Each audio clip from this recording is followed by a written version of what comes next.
Atenção! Começa agora uma teleaula de matemática do ensino fundamental. Você vai assistir a teleaula de número 30. Bons estudos!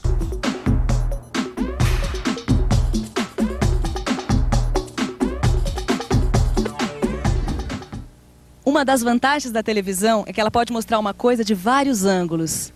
Em cima, embaixo, de frente, de perfil, de vários jeitos, é só mudar o ângulo da câmera. No futebol também a gente pode falar em ângulos. Quem é que não gosta de ver um gol bonito quando a bola entra no ângulo?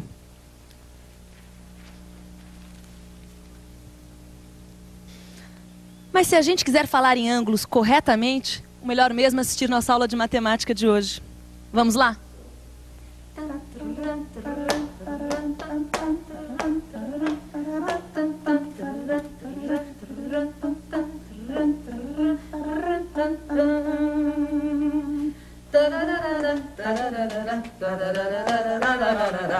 Olê! Ah, mas ficou linda essa fantasia da Dona Carmen. Adorei. Olha. Agora só falta cortar o tecido pra fazer a fantasia da filhinha dela. Mostra aí na mesa, ó. Ué, mas cadê o menorzinho? Esse aqui é o da grande. Ah, tá aqui, tá aqui. Nossa, mas olha só que curioso. O que passa, amiga? Os moldes. Olha, primeiro nós fizemos o molde para fazer a fantasia grande, não é? Depois nós diminuímos as medidas para fazer o molde da fantasia pequena, não foi? Claro que foi, é assim que a gente faz. Pega um molde de base e muda as medidas para fazer outro tamanho. É, mas repara aqui numa coisinha só. Olha, quê? essa abertura aqui não parece ser igual a esta? Como é que pode? Se a gente diminuiu o molde, não tinha que diminuir essa abertura também?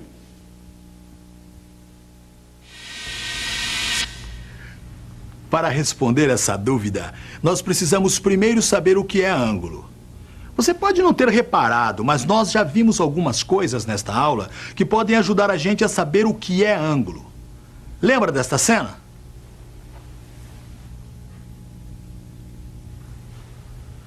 Preste atenção no leque. Quando Cidinha abre ou fecha o leque, a abertura entre as varetas aumenta ou diminui.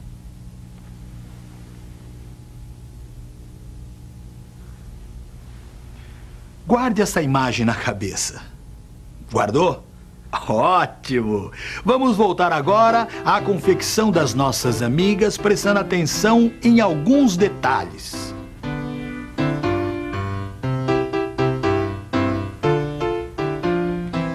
Você já tinha reparado que quando a tesoura fecha, a abertura entre as lâminas diminui?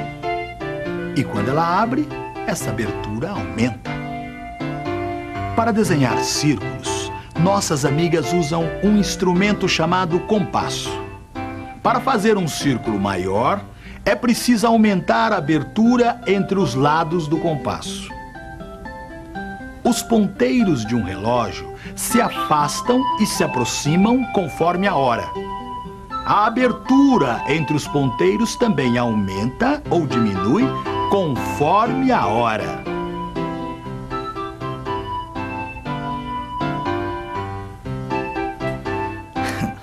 Será que a partir desses exemplos não dá para a gente ter uma ideia do que é ângulo?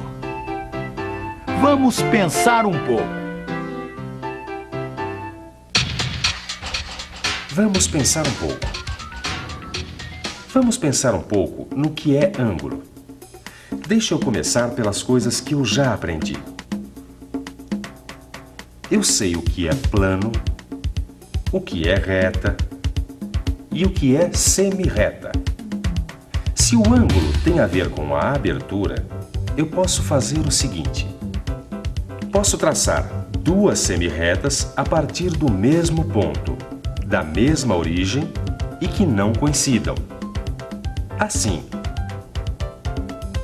eu separei o plano em duas regiões. E olha só, eu tenho uma abertura aqui, entre as duas semi-retas. E do lado de cá, eu também tenho uma outra abertura. É isso! Se ângulo tem a ver com abertura, isso quer dizer que eu formei um ângulo aqui e outro ângulo aqui.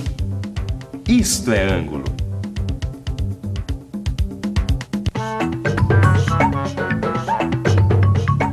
Ângulo é o nome que se dá à abertura formada por duas semirretas. que partem de um mesmo ponto.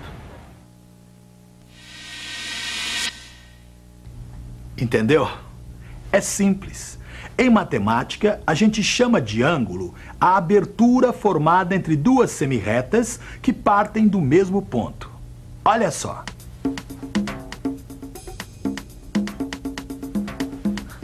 E se a gente movimenta os lados do ângulo, a gente acaba aumentando ou diminuindo o ângulo.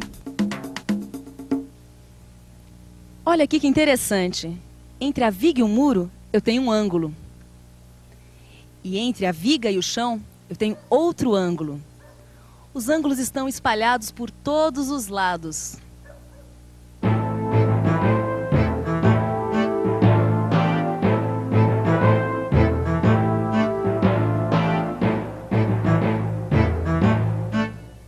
Qual a diferença entre este ângulo e este outro ângulo aqui? Só de olhar a gente percebe. Este ângulo é maior do que este. Mas se eu posso dizer que um ângulo é maior ou menor que o outro, isso quer dizer que os ângulos podem ser medidos. E se os ângulos podem ser medidos, deve ter um jeito de medi-los. Mas o que é exatamente medir um ângulo? Vamos pensar um pouco? Vamos pensar um pouco na medida do ângulo. Estas figuras podem me ajudar. É fácil perceber que elas têm lados diferentes. Mas e a abertura entre os lados de cada uma delas? São iguais ou diferentes? Vamos ver o que acontece quando eu coloco essas figuras uma sobre a outra. São iguais. Os lados têm tamanhos diferentes, mas o ângulo entre eles é o mesmo. Isto significa que para medir o ângulo, eu tenho que medir a abertura entre os lados. Vamos ver o que seu Manuel, que trabalha aqui nessa obra, acha disso.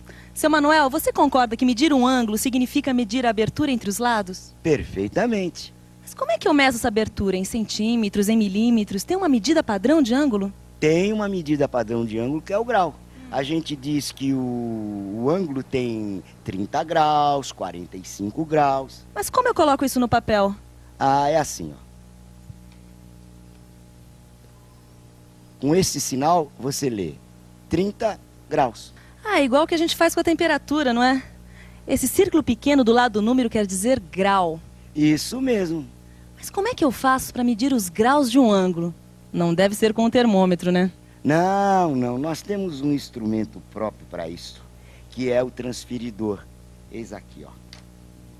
O transferidor marca de 0 a 180 graus. E tem sempre, ó, essa marquinha aqui, ó, que é o centro. Deixa eu desenhar uma figura aqui para mostrar como ele funciona. Pronto. Aqui eu tenho um lado. E este é o outro lado.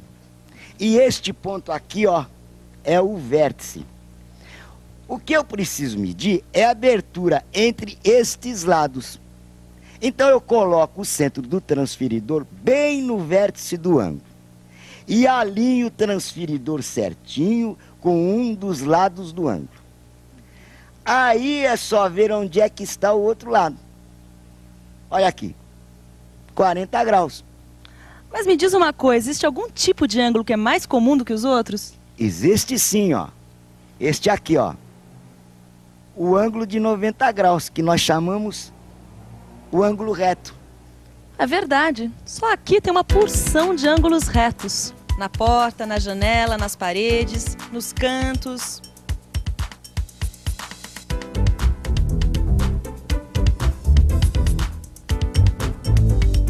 Quando um pedreiro constrói uma parede, ele alinha os tijolos mantendo sempre um ângulo reto em relação ao chão.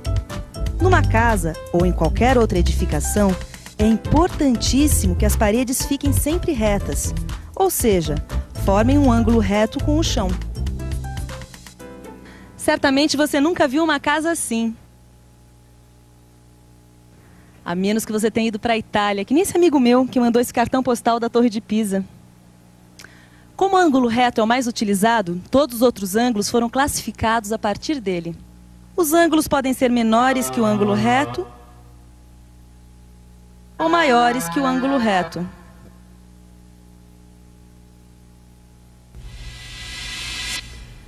Agora que nós já sabemos o que é ângulo, será que não está na hora de voltarmos para aquela história onde tudo começou?